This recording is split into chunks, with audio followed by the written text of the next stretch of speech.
What's good, y'all? You are tuned in to Music with Mando in the Morning, the podcast where we interview artists about what they're working on, their previous projects, upcoming projects, and pretty much just anything they're working on in general. Today, I got the homie, Stormyoutside. What's up? Yes, sir. And the homie came down from Salem today to be here, so I appreciate that, dog. Yes, sir. Yes, sir. I guess just to kick it off, how's your 2024 been so far, man?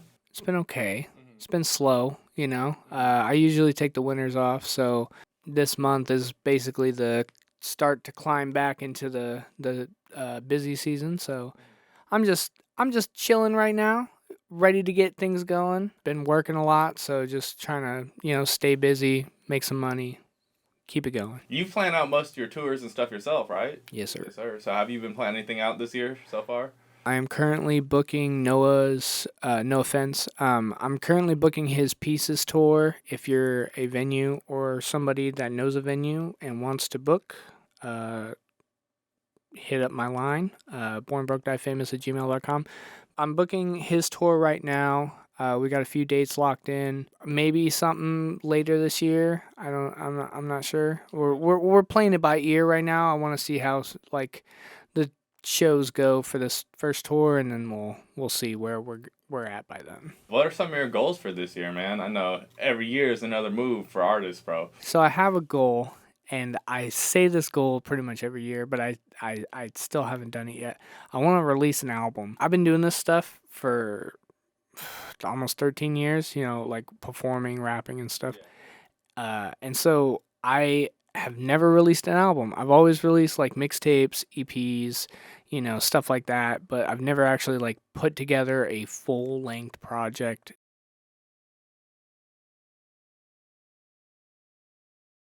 I fuck with that. How many projects do you have so far? I know you said you don't have a full album, but projects-wise. So before I changed my like artist name, I had probably 5 projects. I had 3 mixtapes, or technically 4 if you want to count the super early one. Mm-hmm. But yeah, 4 mixtapes and 2 EPs.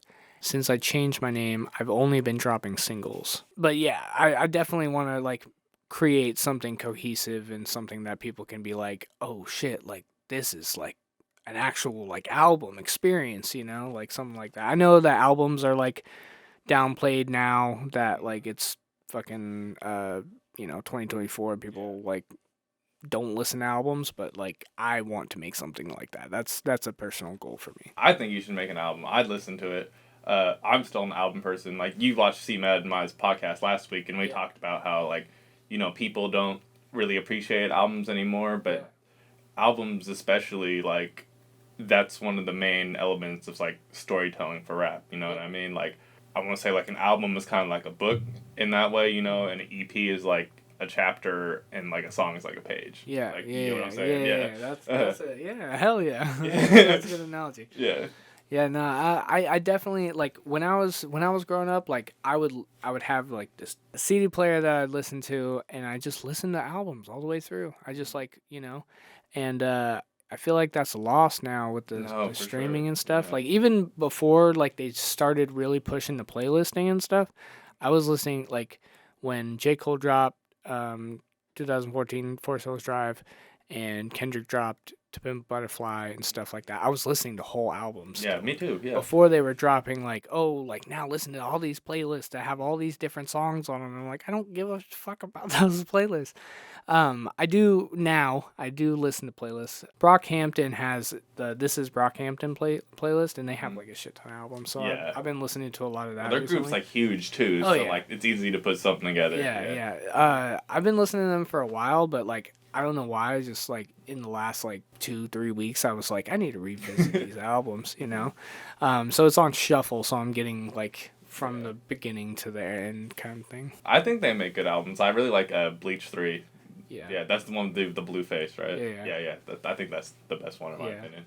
I like Iridescence. That album just, I don't know. There was something about that album like that, like the time that I was living in at that point, like that whole album just kind of like made sense to me, But I think that's their best album. I've been told by other people that like my opinion's wrong, so it's okay. Everybody can have their own opinion. I mean, that just kind of makes me ask the question, like, what's your top 3 albums? Like, what are the albums that you can listen to over and over again without, or like, for me, it's like, like, maybe like I'm having a bad day or something. I'm like, I'm gonna put on this album, even though I know it word for word and I've listened to it 1,000 times. Like, it's the album that gives me peace of mind.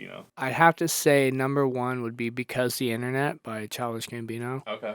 I'm a huge Gambino fan. Don Glover is bae. But that album, I have Till 3005 tatted right here, just because I don't know, man. That album, just like front to back, is a masterpiece to me.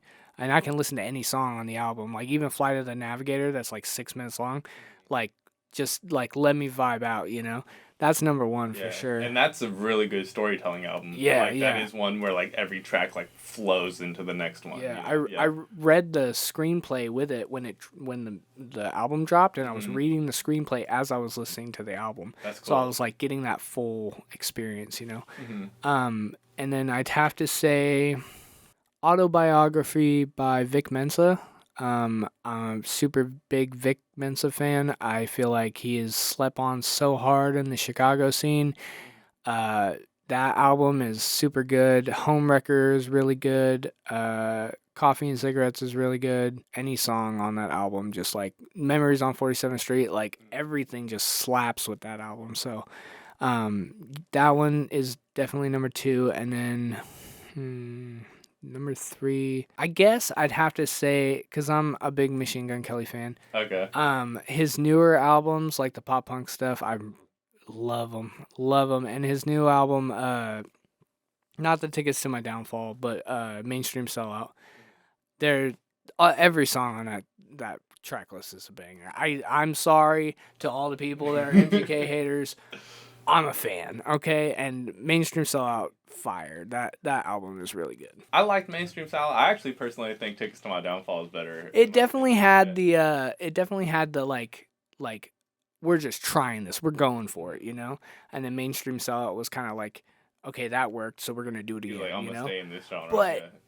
I mean, Makeup Sex with Black Bear, like that song is so good, and like Sid and Nancy and man, those songs just like hit different for me. Like maybe it's because I listened to Tickets to My Downfall too much, and I'm like, okay, like I can take a break from this. But yeah, Mainstream Sellout is like for sure fire. So you like that like earlier 2000s like emo-ish kind of vibe shit. Oh, yeah. I never was a big Machine Gun Kelly fan myself until he switched genres. Like, Yeah. And I think he embodied that spirit really well, which is something you don't see a lot. Like even he got people from that era to like, oh, like come like work with him, like people like Avril Lavigne, Travis Barker, people who were actually that era. Yeah. And, like they're trying to kind of rebirth that now. And I see that in a lot of your music too, and I fuck with that, bro. Thank you.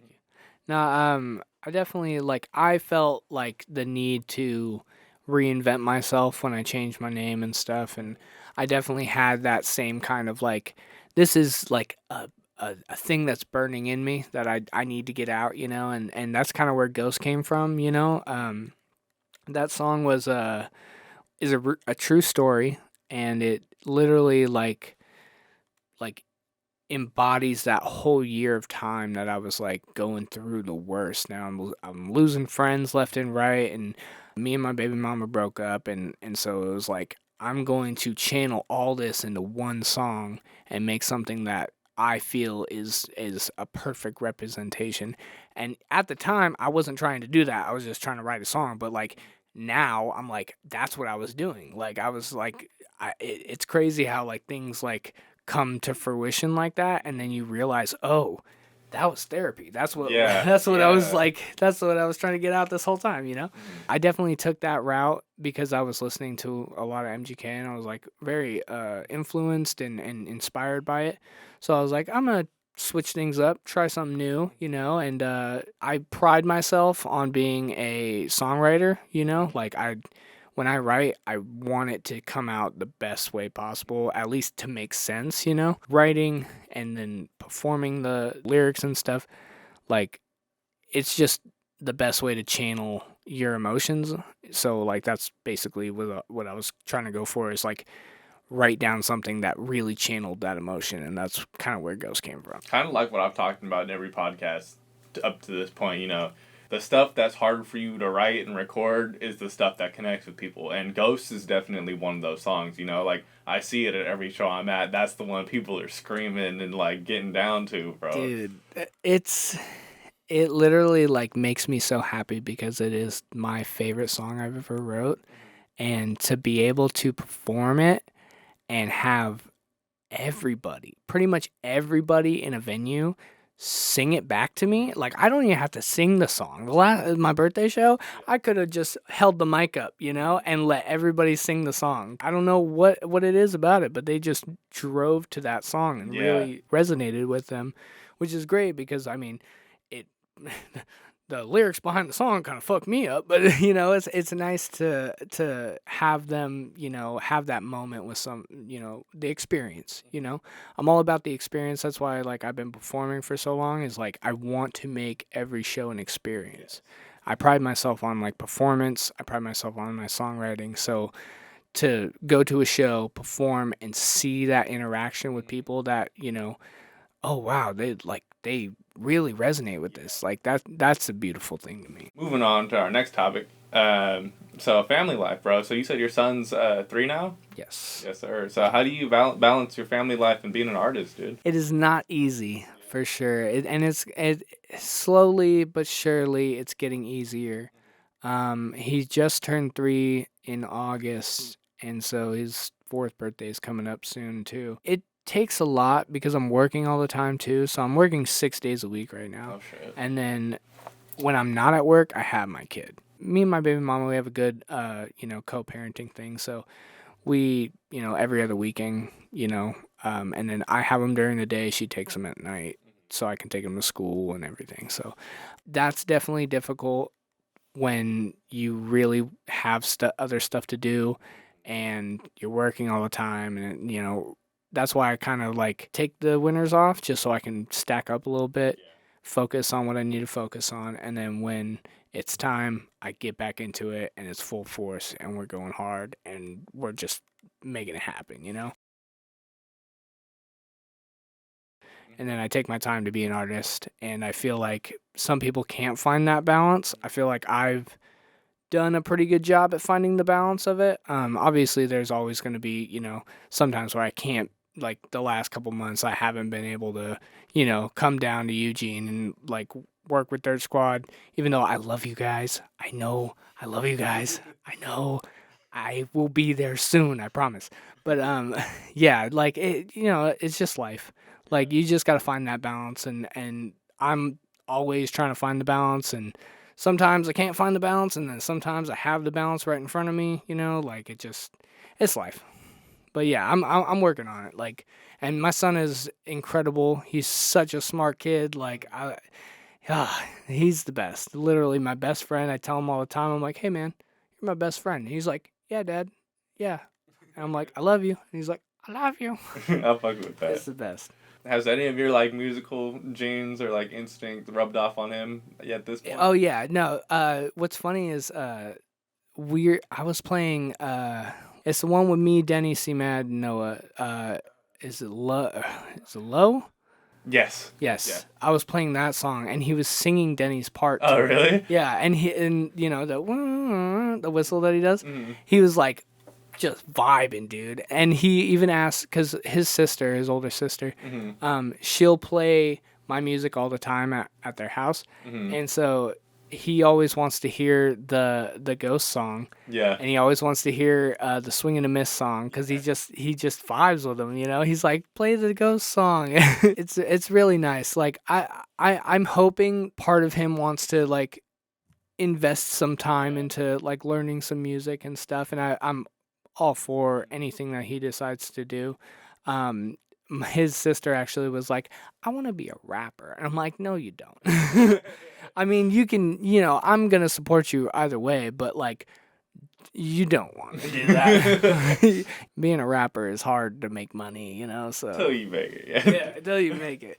And we're on our way, baby. We on our way. Being an artist for 13 years, has there any lessons that you've learned as an artist that have helped you as a dad? Consistency patience, knowing when to fold your hand and knowing when to pick up a new hand, and mainly just the patience. I feel like patience is a virtue. It's everywhere. You need to have patience in everyday life.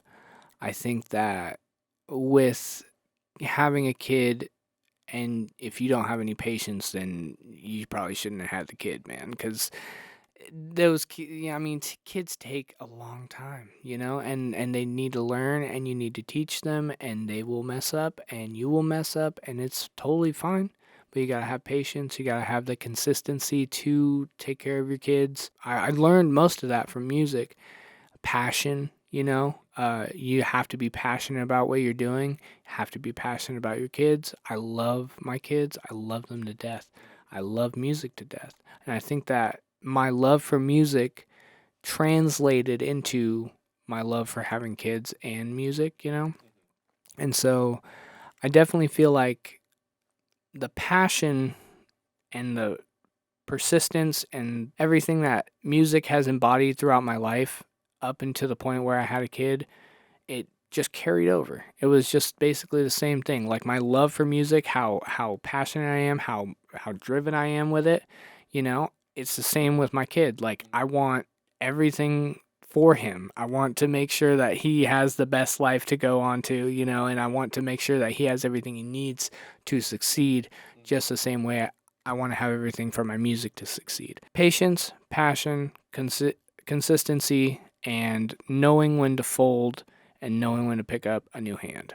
And you already mentioned it, but like, how does your fam feel about the music? I mean, I know you said your kids fuck with it for sure, but like, how about everybody else? They've always been supportive. My dad, not so much. I mean, in the beginning, he's coming around. But my mom's always been supportive. My sister, my older sister, she actually took me to my very first show. Was there with 11 people in the crowd. I performed 2 songs. It was and I paid to be on the show, even though it was a benefit show. They were like, hey, you have to pay $25 to be on this show. So I was like, all right, whatever, it's going to a benefit. I had 2 songs at the time. I was 15 years old. And I was like, I'm going to do this and I'm going to love it, and I psyched myself out on the way up there.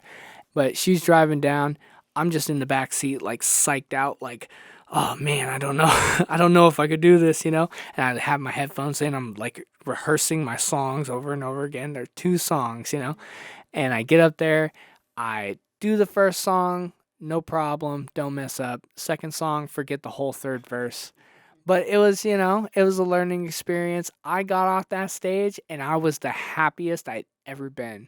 And I feel like that, like, is still how it is today, where like I get off stage and I'm just like everything is flushed out of me and I'm just feeling like pure, a pure high from it. But yeah, no, my sister has always been super supportive. My brother is actually a rapper, a part-time rapper, I like to say. He saw me like, getting into it and like going to do shows and stuff. And he came to a few shows and he was like, wow, this is really cool. He's younger than me. He's like 2 years younger than me. He got his friends involved and they started a group. And then I started my own label at the time. It was like 2016. Signed them. They were all really super talented, and then they all just kind of disbanded, My brother's still really, really good rapper. I think he's a better lyricist than I am when it comes to like technical rap, But he says I'm a better songwriter, the fullness of a song, like storytelling. Yeah. So he's incredible with his talent. He took some time off. But yeah, he's always been super supportive. My dad didn't really care for it at the beginning, but now he's like starting to come around because doing bigger shows and stuff. He's kind of like understanding it, seeing, wow, like you actually have fans. You actually, do, these events. You're getting paid. Like that's amazing. I've always had like support mainly from like my mom, my sister, my brother. Those 3 are like the tightest. I feel like I've had a pretty good support system, and that's kind of what like kept me going throughout the years. My older sister Tony actually, she passed away this last year, and she was probably one of my biggest fans. In history, I when I was 13, I would like press these little mixtapes, right, and I'd go around school and try to sell them off. Well, she lived in Oklahoma at the time with my grandma, and so I would like mail her mixtapes, of her. I was recording on Audacity at the time, so they weren't quality by any means, but I'd mail her mixtapes in the mail, and she came to live with us in 2016, and she gets there and she's got a CD case and it has all those mixtapes that I had sent her, and she knew every word to every song. And these songs were poorly recorded. I wrote them when I was 15, 16. It was really crazy to see that. And then we lived together for a long time. She would support me. She'd give me, money for shows. Like she bought my LLC. She was right there. She was diabetic, so she ended up losing her eyesight, and had some more, health complications and stuff. But she passed away this last year, and my thing with her support and with everything that she's done for me, there's no possible way that I could ever quit doing this, Like I would be letting her down, and I can't do that. I can't let big sis down, man. I can't. So and that's why I kind of like revamped Born Broke Die Famous, is because she believed in that super hard, and my brother was a part of that, and she just seen the potential in it. She knew I was talented. She knew my brother was talented. She knew Noah was talented. She was a super big fan of Noah's, and so I definitely want to bring everything back and like do it to the fullest, just for her, so. And you just revived Born Broke Die Famous? Yeah. I just put together a website for it. We hadn't had a website before, so I bought the domain, did all the things on Squarespace, got everything set up. We're gonna have new merch this year. We're gonna do merch lines. It's gonna be more clothing brand based, but we're gonna have all the artists that we work with model for it, and we're gonna do like little commercials and funny stuff. I'm just trying to get to the point where I have all these things written down for it and then go for it. But that'll come later this year. I'm just trying to rebuild that momentum again. Before we move on, like we do about this time, it's time for our thank yous. So, first of all, I gotta shout out the homie Stormy for coming on the podcast. Much love, appreciate it. Can't have a podcast without your guest, so shout out the boy.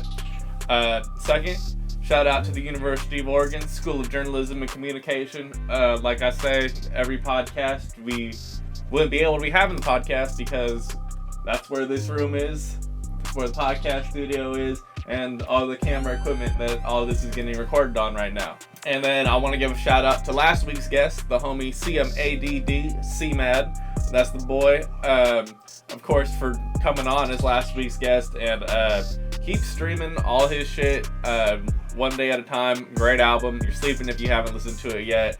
And prepare for the next two albums, Therapy and Madness, that he's dropping later this year, because I've heard a little bit of them, but I'm going to keep them a surprise because, again, some slappers. And look out for his next single that's dropping on Valentine's Day. If you watched the last podcast, he didn't want to tell the title. And I think that's good enough. Like, if someone doesn't want to tell the title, you should be anticipating what it's going to be when that shit actually drops. And then finally, shout out to the homies at Dirt Squad Productions. That does include CMAD, but of course, if you are an artist or need any audio work done, whether that be in Oregon or anywhere else really, tap in with the homies at Dirt Squad Productions because they will have you sounding right. That goes audio versus any kind of audio, beats, anything you need, tap in with the homies. Moving on, what upcoming events and shows you got lined up for this year so far, bro? So actually tonight, Noah, No Offense, and It's Denny, who are part of Born Broke Die Famous, they're performing here in Corvallis, not here, but in Corvallis at Club 126 for the Mike Lee joint that's going on.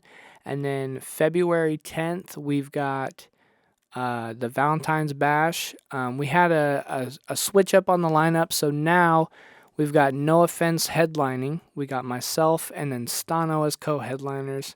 And then we got Dirt Squad, It's Denny, Cody OK, and Stizzy Tans on the lineup. That's at the Bad Space in Salem, Oregon. That one's going to be fire. I can't wait for that. Every time I perform at the Bad Space, it's a great time. So we got Noah's tour that we're booking. I'll drop dates soon, but expect a lot of Oregon dates. It'll be all across the Northwest. So make sure you tap in for those. Ticket links will be up very soon.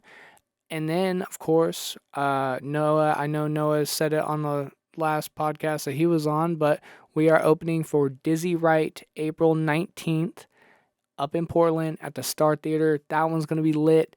Can't wait for that one. That one's going to be crazy. I opened for Dizzy Wright like 3 times back in, what was it, 2022? Yeah, 2022. And I did it with him and E40 on one show, and then up in Washington for one, and then I opened him up for him at the Star Theater. And what's crazy is Dizzy Wright was one of my favorite artists, growing up. A lyric from his World Peace song is actually my fucking senior quote. So I showed him that when I met him, and I was like, yo, dude, like, I love your shit, bro. And so I showed him that, and he was like, bro, that's crazy. Like, that's wild. I'm really excited to do another show with him. Always good vibes with Dizzy Wright. So make sure you grab tickets. Ticket link will be up. I'll have physicals. If you are in the area, I got you. So you said like you're lining everything up for the Pieces tour and everything right now, and most of it's going to be in Oregon. Do you have anything lined up that's not in Oregon? I'm trying right now. It's so tedious, like booking a tour is tedious. So I just gotta do some more research, see where shows are popping out at, like in Washington, hopefully in Idaho, hopefully get something in California if possible, like NorCal or something. But right now we just got Oregon dates. For sure, I can see if I can tap in with some people down in Sac. That would be Possibly. sick. That's a drive though. That's 8 hours. That's okay. I'm a driver, dude. Okay. I drive everywhere. I used to work for like a merchandising company, and so I drove to like Montana and Idaho, Washington. When I went on tour, I went to Colorado, New Mexico, Arizona. Like I drive everywhere. So yeah, you mentioned some of the shows you got, but do you know like how many exactly so far, or how many you're trying to overall? I'm trying to reach at least 10. I want at least 10. Throughout, we're I think the first date is in April, and then I think we're gonna try to span those out within May. So hopefully we'll have at least 10 dates. Right now I think we have 4. I think it's Salem, Newport, Eugene, and hold on. I at least 4. All right, we'll get. I'll have the list of dates up soon. But yeah, we're working on it. Definitely. Oh, Medford. That's the other one. I love that place too. Johnny B's. Shout out Johnny B's in Medford. Love you. Can't wait to be back. Any of the shows that you have lined up right now that you're like specifically excited for? The one on February 10th at the Bad Space. That one's gonna be like super lit. I'm super excited to see Stano perform again. He just brings the slappers, bro. Like, I love that guy, and I feel like people sleep on him too much. Go listen to Stano. Make sure you book him on your shows. He is fire. And then of course Noah headlining. He's got his new project coming the 6th, February 6th. Send my love to moms. Go stream that when that drops. That's gonna be crazy. And so I feel like it's just going to be a good timing for everybody. I feel like and it's all love. Like, it's a Valentine's Day bash. So I feel like everybody that comes is going to be in a good mood. They're going to be like, I just want to, have a good time. So I'm excited for that. And like, I want to build the experience, I always want to have the experience be a positive one. So I'm always trying to put that energy out into the world. So we kind of talked about it a little bit already, but like, what songs or like projects are you working on right now? I might drop a freestyle here in like the next month, just to like hold people over. I am working on a few tracks, solo tracks right now. Noah kind of told everybody about what's going on over at the Dirt Squad house. We got a little some coming with the Dirt Squad boys. Shout out all the Dirt Squad boys. I love you guys. Spaceman, C-Mad, Rooks, T Energy, Armando, Delta Squad, Dom, everybody. We got some cooking, Denny, Noah, and C-Mad have been like locked into the studio, and I know they're coming up with some fire. I don't think I've heard all of what they've got. I know I've heard like quite a few, but I know it's gonna be fire regardless. That one's gonna be dope. And then I'm working on full length project. I just want to drop some singles before I do it, but definitely want to hone in on that creativity and hone in on like what I think my first album would be. Like I've always had that struggle of like not knowing, and I have all these concepts for it, like, but I just never had that like full idea where I'm like locked into this one idea, and so I'm still working on that part. But I'm definitely writing again. I'm getting into it, so it's just all about the creative experience. I'm excited. I mean, it sounds like you got a lot of stuff in the works and a lot of stuff that you're already kind of ready to drop. But is there anything like a song or anything in particular that you're looking forward to releasing? There's a song that I recorded over at the Dirt Squad house. It's called "Kiss in the Sky," and that song is super. It's something different. It's just something different. I've never done anything like that before. The rapping on it is super mellow. It's super lovey. I'm actually gonna perform it February 10th at the Bad Space. Wink. So that one's probably one of the ones that I'm really excited to get out there. And I don't know when it's gonna drop, but it's gonna drop eventually, and it's gonna be fire regardless. But yeah, that one I'm super excited for. The rapping on that, like the way me and Spaceman recorded that, like it's so good. It's so good. I'm excited. You had your experience on the podcast, and as I ask all the time with every guest, is there anybody you recommend me getting out on here? I got a list in my head. Let's hear it, bro. I think you need to get Savell the Native on here. I've already tapped in with him. Good. You gonna get in here? Good. Soon. Yep. Cause that man is a beast. Mm-hmm. Stano, if you're coming to the show on the 10th, you'll meet him. He's super cool. I think he would do really well on this podcast. A Guzzy, he's very chill. He's up in Salem. Stizzy Tans, that boy go crazy. Denny, of course. Gotta get Denny on. Gotta get Denny in here. Denny's personality would go crazy. Spaceman, I'm gonna say that again because I love Spaceman. But yeah, Figure 8 from Antelope Fisherman. I feel like he'd be a really good guest on your podcast. Those are my people. I think all of them. I'm watching the podcast anyway, so I'm gonna watch all of them. So Sierra Rose Stone, her too. She's really cool. Before we wrap everything up, is there anything you want to mention before we finish here? Born Broke, Die Famous, all 2024, Dirt Squad, My Team Studios, Oregon, Pacific Northwest, Stormy Outside. Shout out Mando In the Morning. Shout out Delta Squad. Shout out Noah. Shout out Denny. Shout out all of Dirt Squad again. I love y'all. Shout out my moms. Shout out your moms. Shout out my girl. Shout out my son. Shout out my baby moms. Shout out everybody. Shout out all y'all. I love y'all. Thank y'all so much. Make sure you keep tuning in to Mando In the Morning. Hell yeah. Appreciate it, bro. All right, y'all. You know how we do around here. We always finish with a verse, but today we got something special. So for the first time on Music with Mando In the Morning, we gonna have an artist dropping a cappella. So Stormy got some shit cooked up for y'all. Let me preface this verse by just letting you guys know a little bit of backstory behind it. I wrote this verse before my son turned 1. He's 3 now. And at the time, this was 2 years ago. This was before I did shows with Soulja Boy, B.O.B., Kirkle Bangs, like all these big people, E40, you know. This was before all that. And I was in the pretty much the biggest state of depression I had ever been in, right?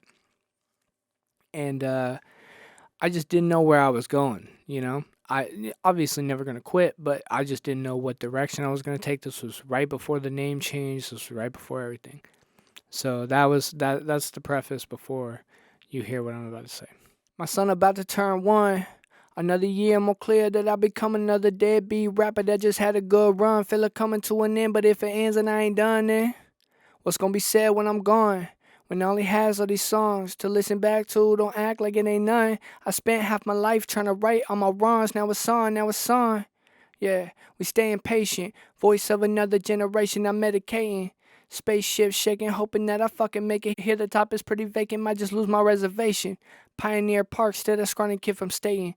25, I serve life, what if I fucking take it? Struggle all this time, all these lines to fucking say it. So if you listening, just know that I ain't never faked it. I'm a good dad, but I'm shitty with relationship is off the radar. Lost all communication somewhere in the constellations. I was searching for my cadence, convey all of my emotions, but can't even see your faces. You gon' feel it in the pavement. Spirit within your graces. Make a playlist when I'm gone. Title it Your Fallen Angel. When you listen close. Can you hear what I've been saying? I make you believe in ghosts. I'm gone. Yes, sir. You heard that first ever acapella on Music with Mando in the Morning, and Stormy killed that shit. Again, thank y'all for watching. Till next time, tune in to Music with Mando in the Morning. Thank you again, y'all. Peace out.